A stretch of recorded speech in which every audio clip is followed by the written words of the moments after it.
पश्चिम Asia में जारी महायुद्ध का आज चौथा दिन है। हर दिन युद्ध घातक रूप अख्तियार कर रहा है। एक तरफ है इजरायल और अमेरिका, दूसरी तरफ करारा जवाब दे रहा है ईरान अकेला खड़ा है। जैसे जैसे दिन बीत रहे हैं, महायुद्ध में नए नए देशों की एंट्री हो रही है। ईरान लगातार अपने दुश्मन देशों पर नए नए हथियारों से प्रचंड प्रहार कर रहा है, तो वहीं ट्रंप और नेतन्याहू की सख्त चेतावनी के बाद हमले और तेज हो गए हैं। ट्रंप ने साफ कह दिया है कि अब ईरान को मिट्टी में मिलाकर ही युद्ध खत्म होगा। ताजा जानकारी के मुताबिक युद्ध में अब तक 550 से ज्यादा ईरानियों की जान गई है और इसी बीच इजरायल ने लेबनान में मौजूद हिजबुल्लाह के खिलाफ भी भीषण युद्ध छेड़ दिया। इजरायली सेना लगातार हिजबुल्लाह के ठिकानों को निशाना बना रही है। हिजबुल्लाह भी पलटवार कर रहा है क्योंकि इस संगठन को पालने पोसने वाला ईरान ही है और हिजबुल्लाह ने ईरान के समर्थन में ऐलान जंग कर दिया। यानी हिजबुल्लाह भी ईरान के 360 डिग्री प्लान का हिस्सा है।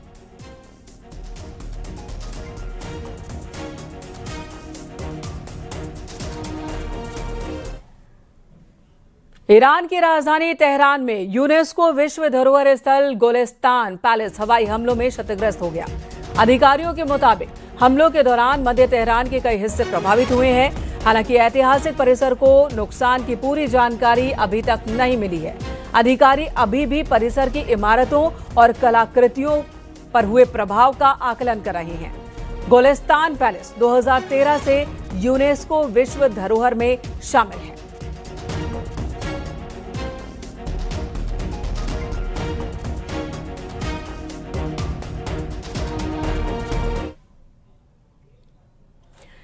इसी बीच लेबनान पर फिर हमला हुआ। दक्षिणी बेरूत में इजरायल ने हमला किया। हिजबुल्लाह के ठिकानों पर इजरायल की ओर से हमला किया जा रहा है और हिजबुल्लाह की ओर से भी अटैक किए जा रहे हैं। हिजबुल्लाह की ओर से ईरान के समर्थन में इजरायल को निशाना बनाया जा रहा है। इजरायल ने भी जवाबी कार्रवाई की है। लेबनान में कई जगहों पर धमाकों की आवाज आई और धुएं का गुबार दिखा है।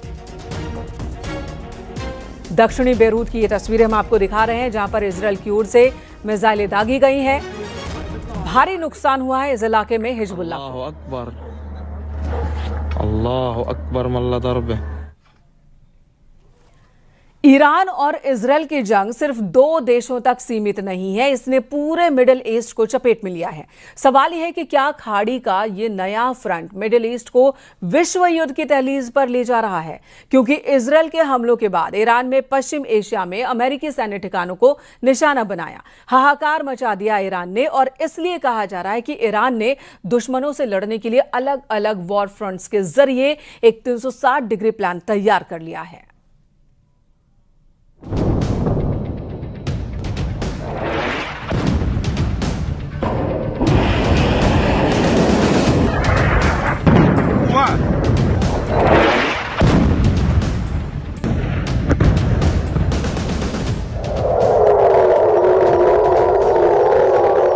जॉर्डन में सायरन अलर्ट पर यूएस एयरबेस।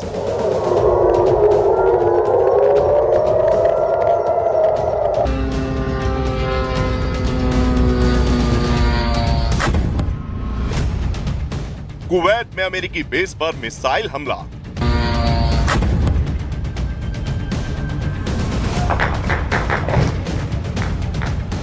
धमाकों से गूंज उठी मनामा की रात।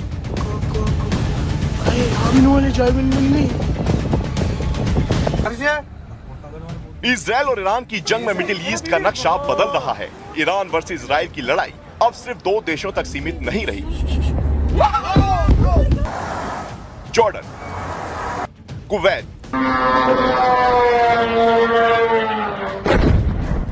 बहरीन, कतर, सऊदी और लेबनान तक युद्ध की आग फैल गई और खाड़ी में बन गया नया वॉर फ्रंट।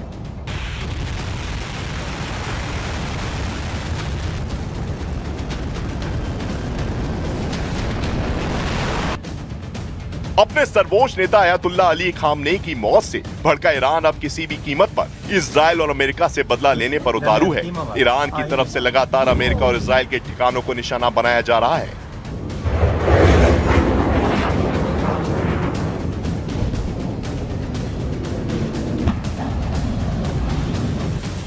जॉर्डन और कुवैत में अमेरिका के सैन्य ठिकानों पर ईरान ने जोरदार हमले किए, तो वहीं इजराइल के तेल अवीव में केमिकल फैक्ट्री को भी निशाना बनाया। केरविल में होटल पर ईरान ने ड्रोन हमला किया, क्योंकि वहां पर भी अमेरिकी सैनिकों के छिपे होने की जानकारी सामने आई थी।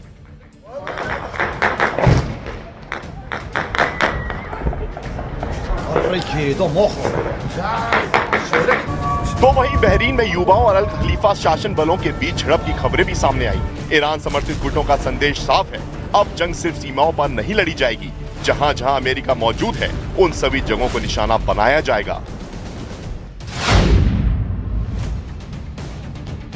इस बीच कुवैत ने 178 बैलिस्टिक मिसाइल और 384 ड्रोन इंटरसेप्ट करने का दावा किया है। यूएई ने 169 मिसाइलें हवा में ही मार गिराई। बहरीन ने 70 मिसाइल और 76 ड्रोन रोके। कतर ने 98 बैलिस्टिक मिसाइल, 24 ड्रोन और 2 Su-24 लड़ाकू विमान गिराने का दावा किया।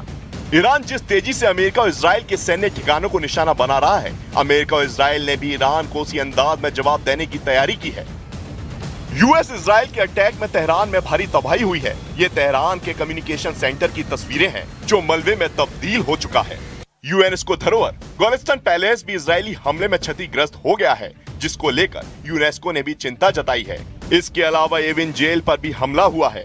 Iran for 47 years has been chanting death to America, death to Israel too, but you're the big Satan, we're the small Satan. Death to America. They've murdered and maimed thousands of Americans in Iraq and Afghanistan with their IEDs. These are roadside bombs. They bombed your embassies. They tried to assassinate Donald Trump, the President of the United States, twice. They've murdered their own people. They massacred so many. And they spread a worldwide web of terror. So this is a regime committed to destroying the United States of America. It's the only country on the planet that says so openly and works tirelessly to achieve that goal. उधर Lebanon में Hezbollah ठिकानों पर भी Israel ने भीषण प्रहार किया है। इजराइल का दावा है कि हिजबुल्लाह के पास 25,000 रॉकेट, 1,000 ड्रोन और अदवान फोर्स के 3,000 लड़ाके मौजूद हैं। एक तरफ मिसाइलें, दूसरी तरफ ड्रोन और बीच में पूरी खाड़ी। सवाल पूछे जा रहे हैं कि क्या ये आने वाले दिनों में दुनिया में बड़ी तबाही का संकेत है। इस बीच ईरानी रिवॉल्यूशनरी गार्ड ने खाड़ी देशों में मौजूद 27 अमेरिकी सैन्य अड्डों को दहला दिया। ईरान के मिसाइल्स के धमाके कई देशों में महसूस किए जा रहे हैं। ईरान युद्ध को यूरोप महाद्वीप तक फैला चुका है। उधर अमेरिका इजराइल संयुक्त हमला तेज कर चुके हैं, जिससे युद्ध में थर्मो न्यूक्लियर हथियारों के धमाकों का खतरा भी बढ़ गया है। क्या है ये एच बम जिससे ट्रंप भी डरते हैं?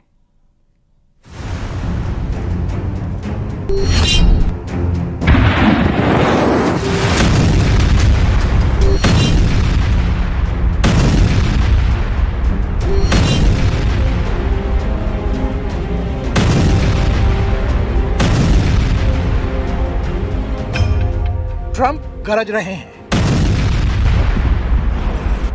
ट्रंप के हथियार ईरान पर बरस रहे हैं। सुपर पावर जिस स्टाइल में दुश्मन को मारता है, वो इसलिए भी कुख्यात है कि वो सांस लेने की फुर्सत नहीं देता। ईरान को 200 जंगी जेटों से दहलाकर ट्रंप ने उन देशों को मैसेज दिया है जो अमेरिका को आंख दिखाने की जरूरत करते हैं। ईरान को 1200 बमों से छलनी करके सुपर पावर ऐसे देशों को डरा रहे हैं जिनके पास एटम बम है, वो भी सभी अमेरिका के दुश्मन हैं। लेकिन जिस तरह ईरान टक्कर दे रहा है, जिस तरह ईरान के साथ एक के बाद एक देश जुट रहे हैं, वो ट्रंप की टेंशन बढ़ा रहा है। रूस ने अली खामनेई की हत्या को बर्दाश्त से बाहर का कांड कह दिया है। चीन ने ईरान पर इजराइल और अमेरिका के हमले को इंटरनेशनल कानून का उल्लंघन बताया है। उत्तर कोरिया के किम जोंग उन ने ईरान पर ट्रंप के हमले को पूरी दुनिया के लिए खतरनाक कह दिया है। ईरान के हमदर्द देश गुस्से से उबल रहे हैं। वहीं ईरान के सुप्रीम सिक्योरिटी काउंसिल के चीफ अली लारिजानी ने दावा किया है कि ट्रंप ने दिल जलाया है, उन्हें बदले में यही जख्म मिलेगा।